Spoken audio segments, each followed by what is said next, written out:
बिस्मिल्लाहिर्रहमानिर्रहीम। आज हम पढ़ेंगे राइबोसोम। राइबोसोम की हिस्ट्री क्या है। 1955 में हमारे पास पेलेट ने राइबोसोम को डिस्कवर किया था। ठीक है, इसकी डिफिनीशन क्या है, यानी कि राइबोसोम है क्या। राइबोसोम हमारे पास छोटे होते हैं, रफली स्फेरिकल होते हैं, ग्रेन्यूलर होते हैं, नॉन मेम्ब्रेनस हमारे पास ज़्यादातर एमसीक्यूज़ में आता है कि राइबोसोम नॉन मेम्ब्रेनस बॉडी है।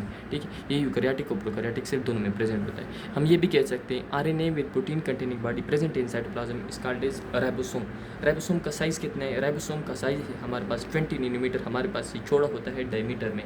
ठीक है, इसके बाद कंपोजिशन इसकी क्या है, कंपोजिशन ये हमारे पास प्रोटीन और आरएनए से बना होता है। अभी कितने टाइप्स ऑफ प्रोटीन से बना होता है, 55 टाइप्स ऑफ प्रोटीन से बना होता है, और राइबोसोमल आरएनए से होता है, पैदा होता है। राइबोसोमल अभी हमारे पास आरएनए की भी 3 टाइप से, messenger RNA, translational RNA and ribosomal RNA, उसमें हमारे पास राइबोसोमल आरएनए से बना होता है। यूकैरियोटिक राइबोसोम जो हमारे पास होते हैं उसमें इक्वल अमाउंट ऑफ आरएनए और प्रोटीन होते हैं, इसकी वजह से इसे राइबोन्यूक्लियोप्रोटीन कहते हैं। यूकैरियोटिक सेल में अभी हमारे पास कितने राइबोसोम पर सेल होते हैं, हमारे पास 25 मिलियन पर सेल राइबोसोम यूकैरियोटिक सेल में होते हैं। प्रोकैरियोटिक सेल में हर एक सेल में हमारे पास 10,000 राइबोसोम होते हैं।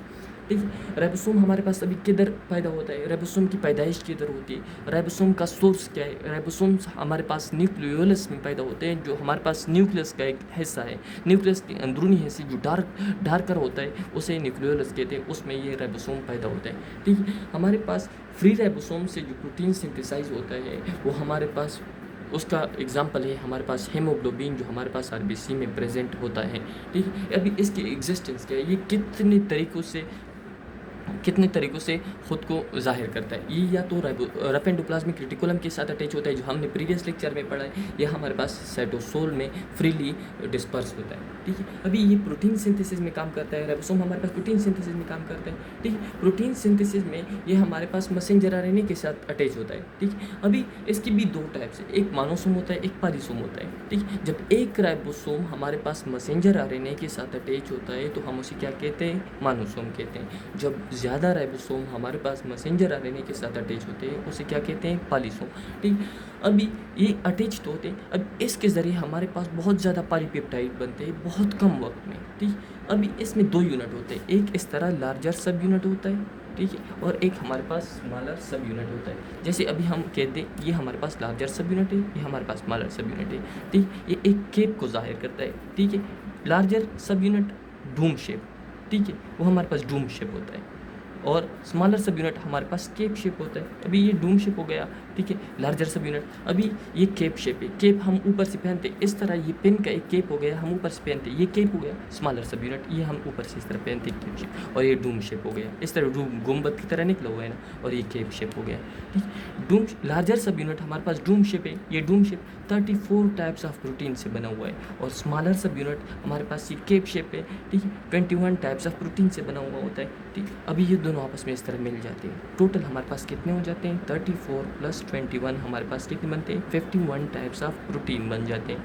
ठीक, अभी इसकी अटैचमेंट क्या होते हैं, ये जो आपस में अटैच होते हैं स्मॉलर सब यूनिट और लार्जर सब यूनिट, ये किस वजह से अटैच होते हैं, ये magnesium ion divalent ion concentration के ज़रिए या एटीपी साल्ट बॉन्ड के ज़रिए से ये एसोसिएट भी होते हैं एंड डिसोसिएट भी होते हैं। अभी हमारे पास इसके 2 टाइप्स है, एक है हमारे पास यूकैरियोटिक राइबोसोम, एक है हमारे पास प्रोकैरियोटिक राइबोसोम।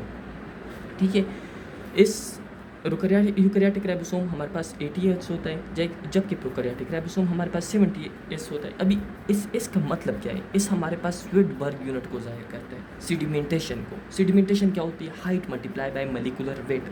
राइबोसोम को हम इंजन ऑफ द सेल भी कहते हैं। इंजन ऑफ द सेल क्यों कहते हैं, क्योंकि ये प्रोटीन सिंथेसिस में काम करता है, और ज़्यादातर प्रोटीन हमारे पास दूसरे ऑर्गेनेल्स की कंपोजिशन में इस्तेमाल होता है। अभी हम इसके 2 टाइप्स हैं, एक हमारे पास है यूकैरियोटिक राइबोसोम, एक है प्रोकैरियोटिक राइबोसोम, जो हमने इधर पढ़ा था यूकैरियोटिक राइबोसोम, एक है प्रोकैरियोटिक राइबोसोम। अभी हम पढ़ते हैं यूकैरियोटिक राइबोसोम हमारे पास न्यूक्लियस में प्रेजेंट होता है, ठीक है, और प्रोकैरियोटिक राइबोसोम न्यूक्लियस में एब्सेंट होता है। ठीक, उसमें न्यूक्लियस एब्सेंट होता है। यूकैरियोटिक राइबोसोम में न्यूक्लियस प्रेजेंट होता है, जबकि प्रोकैरियोटिक राइबोसोम में न्यूक्लियस एब्सेंट होता है। इसका साइज़ है 80S साइज़ में होता है, ये हमारे पास 70S साइज़ में होता है। यूकैरियोटिक राइबोसोम हमारे पास स्मॉल सब यूनिट उसका 40S होता है, ये स्मॉल सब यूनिट उसका 40S होता है, जबकि लार्जर सब यूनिट उसका 60S होता है। जबकि प्रोकैरियोटिक राइबोसोम में हमारे पास स्मॉलर सब यूनिट 30S होता है, ये हमारे पास 30S होता है, जबकि लार्जर सब यूनिट हमारे पास 50S होता है। अभी यूकैरियोटिक राइबोसोम में हमारे पास प्रोटीन 60% होता है और आरएनए हमारे पास 40% होते हैं, जबकि प्रोकैरियोटिक राइबोसोम में हमारे पास प्रोटीन 40% होता है, आरएनए 60% होता है। दोनों आपस में इंटरचेंज हो गए, अभी 60-40 और इसमें 40-60। इसका डायमीटर होता है 20 नैनोमीटर इन डायमीटर। ज़्यादातर बुक्स में यही दिया हुआ है 20 नैनोमीटर, क्योंकि हम यूकैरियोटिक राइबोसोम पढ़ते हैं, और जबकि प्रोकैरियोटिक राइबोसोम हमारे पास 15 नैनोमीटर डायमीटर में होता है। ठीक है, ये हमारे पास यूकैरियोटिक राइबोसोम हमारे पास किधर फॉर्म होता है, न्यूक्लियस में, न्यूक्लियोलस ऐसा। ठीक है, प्रोकैरियोटिक राइबोसोम हमारे के पास किधर फॉर्म होता है, साइटोप्लाज्म में।